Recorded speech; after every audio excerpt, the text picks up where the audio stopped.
সূরা জারিয়াত আয়াত নাম্বার 56 এটা প্রথম। কি এটা?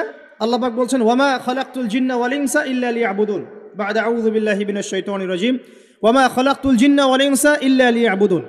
আল্লাহ পাক আপনাকে আমাকে প্রথম যে দায়িত্ব দিচ্ছেন সেটা হচ্ছে এই, আমি মুসলিম, আমি নারী হই, পুরুষ হই, যুবক হই, যুবতী হই, যেই হই না কেন, আল্লাহ পাক আমাকে বলছেন ওয়ামা খালাকতুল জিন্না ওয়াল ইনসা ইল্লা লিয়াবুদুন।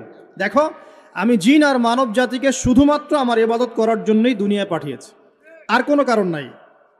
এই যে আল্লাহ পাক আমাদেরকে 60 বছর 70 বছর হায়াত দিয়েছেন একটা কারণে, অনলি একটা, ইল্লা লিয়াবুদুন, যাতে আমরা আল্লাহর ইবাদত করতে পারি। আবার বোঝেন, আল্লাহ পাক আমাদেরকে দুনিয়াতে শুধু তার ইবাদত করতেই পাঠিয়েছে।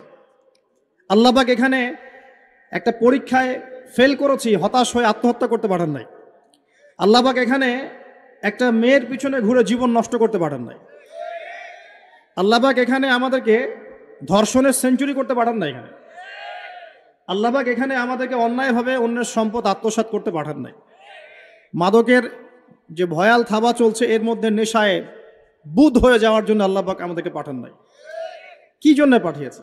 পলিটিক্যাল মারামারি করতে আল্লাহ পাঠান নাই আমাদেরকে দুনিয়ায়। সোশ্যাল ক্ষমতার দ্বন্দ্বে লিপ্ত হওয়ার জন্য পাঠান নাই। মিলস, ইন্ডাস্ট্রিজ অ্যান্ড ফ্যাক্টরিজের নেশায় বুধ হয়ে পরকাল ভুলে যাওয়ার জন্য আল্লাহ এখানে পাঠান নাই। আল্লাহ পাক একটা রিজনে পাঠিয়েছেন, অনলি একটা। এবং এই দায়িত্বটা আল্লাহ পাক কিন্তু কড়াই গন্ডায় উসুল করে নেবেন আমাদের কাছ থেকে। ভাববেন না আল্লাহ পাক এই পুরো মহাবিশ্ব খেলার ছলে সৃষ্টি করেছেন, এমন নয়। আল্লাহ পাক বলছেন আমি এই মহাবিশ্বকে খেলার ছলে সৃষ্টি করি নাই।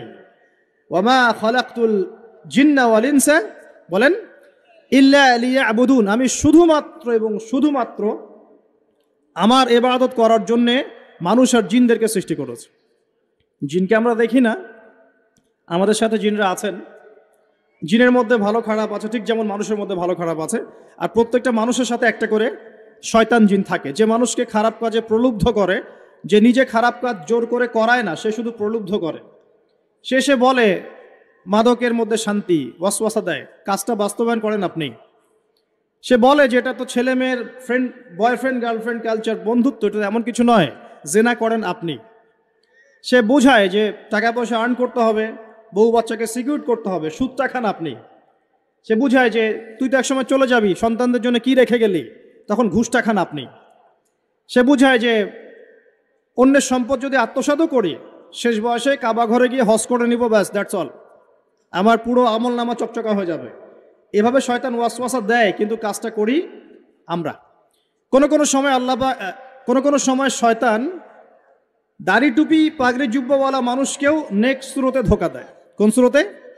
এদেরকে বদ স্রোতে ধোকা দেয় না, নেক্সট স্রোতে ধোকা দেয়। সে একটা কাজকে কল্যাণ খায়ের মনে করেই এমন কিছু করে যেটা শয়তান তার সামনে ফুটিয়ে তোলে নেক হিসেবে, কিন্তু আসলে এর পিছনে একটা খারাপ উদ্দেশ্য ছিল। তো দাড়ি টুপিওয়ালা মানুষকে নেক্সট স্রোতে শয়তান ধোকা দিয়ে ফেলে। কোনো সময় ভিতরে অহংকার জন্ম দিয়ে দেয়, কোনো সময় ডিগ্রি সার্টিফিকেটের গামান্ড নিয়ে আসে, কোনো সময় নারী দিয়ে পথভ্রষ্ট করে ফেলে, আর কোনো সময় অর্থের প্রলোভন দিয়ে পথভ্রষ্ট করে ফেলে।